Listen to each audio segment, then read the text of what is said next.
শেষ পর্যন্ত মান অভিমান ভুলে রায়ান কাছে টেনে নিল পারুলকে। সম্পূর্ণ জানতে ভিডিওটিতে একটি লাইক করে দেখতে থাকো। গল্পে শুরুতেই দেখা যায় শিরিন তো খুবই খুশিতে রয়েছে, কারণ শিরিন ভেবেছে এতক্ষণে অনিরুদ্ধ আর পিসিমণির বিয়েটা ভেঙে দেওয়া গেছে। কিন্তু এরপরেই চলে এসেছে পারুল।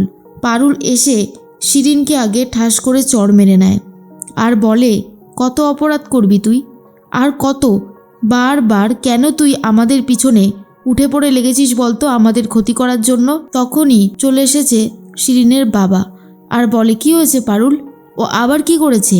তখনই পারুল বলে, কাকুমণি ও অনেক কিছুই করেছে, যা করার হয়তো কথা ছিল না। এর মধ্যেই শিরিন বলে, শোন, তুই কিন্তু আমার গায়ে হাত দিয়ে বারবার করে অন্যায় করছিস, যেটা ঠিক হচ্ছে না। পারুল বলে, কেন করেছিস? পিসিমণির বিয়েটা ভাঙতে চাইছিস কেন? কিসের জন্য? পিসিমণি তোর কি ক্ষতি করেছে? এরপর শিরিন বলে, পারুল তাহলে সবটা জেনে গেল নাকি? এরপর সেই লোকটা, যে লোকটা শিরিনের কাছ থেকে টাকা খেয়ে ভুলভাল বলেছিল পিসিমণিকে, সে তো সত্যিটা স্বীকার করেছে। সেই ভিডিওটা শিরিন আর শিরিনের বাবার সামনে চালিয়ে দেয় পারুল, যেখানে স্পষ্টভাবে শোনা যায় বলে দিয়েছে শিরিনের নামটা। এরপর পারুল বলে, অনেক হয়েছে, আমি আজকে আর তোকে ছেড়ে দেব না, চল তুই পিসিমণির কাছে গিয়ে ক্ষমা চাইবি। এরপরেই পারুল শিরিনের হাত ধরে টানতে টানতে নিয়ে যায়, আর অন্যদিকে শিরিনের বাবা শিরিনের মুখের ওপরেই দরজাটা বন্ধ করে দেয়। পারুল তখন বলে, দেখেছিস তো, তোর বাবা তোকে পছন্দ করে না, তাহলে তুই আর এখানে থেকেই বা কী করবি, নে এবার আমার সাথে চল। এই বলেই টানতে টানতে নিয়ে গেছে বাড়িতে। আর তখনই দাদু বলে, এই মেয়েটা আবারও কোনো কলকাঠি নেড়েছে পারুল দিদি। পারুল তখন বলে, দাদু, এই মেয়েটাই ইচ্ছে করে পিসিমণির বিয়েটা ভাঙতে চেয়েছে, যাতে অনিরুদ্ধ স্যার আর পিসিমণির বিয়েটা না হয়। তখনই পিসিমণি বলে, কি বলছো কি পারুল? পারুল তখন বলে, হ্যাঁ, আমি একদম ঠিক কথাই বলেছি। তোমাদের যদি আমার কথা বিশ্বাস না হয়, আমার কাছে প্রমাণও আছে। এরপর সেই ভিডিওটাও দেখিয়ে দেয়। আর তখন শিরিন বুঝতে পারে পারুল আবারও সব কিছু জেনে গিয়েছে। পিসিমণি বলে, এসব করার কি দরকার ছিল শিরিন? এটা তুমি বাড়াবাড়ি করে ফেললে না? দাদু আর ঠাম্মি খুব রেগে যায়।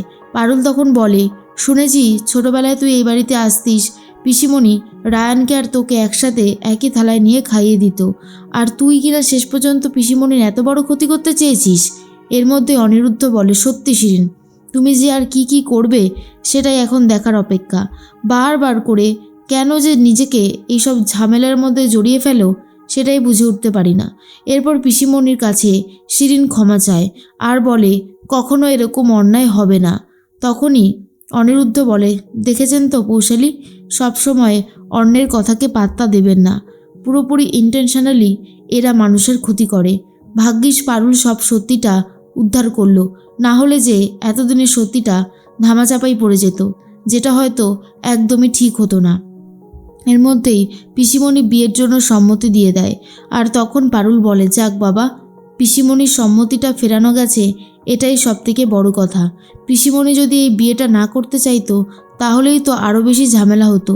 না না, সেটা একদমই ঠিক হতো না। অনিরুদ্ধও খুশি হয়ে যায়। পরের দিন আশীর্বাদের প্রস্তুতি চলছে। এর মধ্যেই রায়ান এসে বলে, কি হচ্ছে এই বাড়িতে সেটাই আমি বুঝে উঠতে পারছি না। তখন মল্লার এসে বলে, কি রে রায়ান, তোকে এতবার ফোন করলাম, ফোনটা ধরলি না কেন?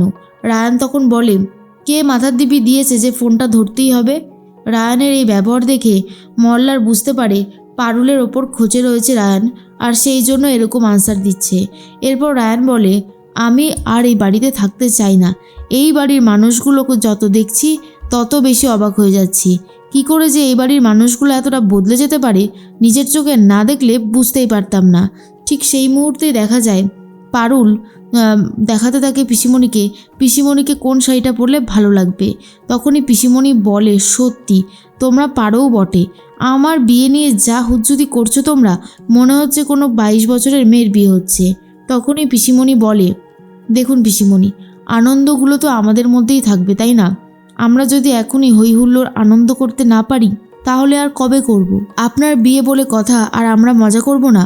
তখনই তরিতা বলে, পারুল, তোমাকে এই শাড়িটা পরলে খুব ভালো লাগবে, দেখি দেখি বলেই পারুলের গায়ের উপরে শাড়িটা ধরে দেখতে থাকে কেমন লাগে। তখনই রায়ান এসে বলে, কি হচ্ছে কি এই বাড়িতে? এই বাড়ির মানুষগুলোকে দেখে তো আমি আজকাল চিনতে পারছি না যে এই বাড়ির মানুষগুলো এতটা বদলে গেছে। তখন রুক্মিণী বলে, আরে বদলে যাওয়ার কি হয়েছে রে ভাই, তুই যে কি বলিস না। পারুল, তুমি ভালো করে শাড়িগুলো পছন্দ করো তো, কোন কোন শাড়ি তোমাদের পছন্দ হচ্ছে? এরপরেই রায়ান সবাইকে অপমান করতে শুরু করলে পারুল বলে, আপনারা একটু ঘর থেকে যান তো, ওর সাথে আমার কিছু কথা আছে। সবাইকে ঘর থেকে বার করে দিয়ে পারুল বলে, কি হয়েছেটা কি তোর?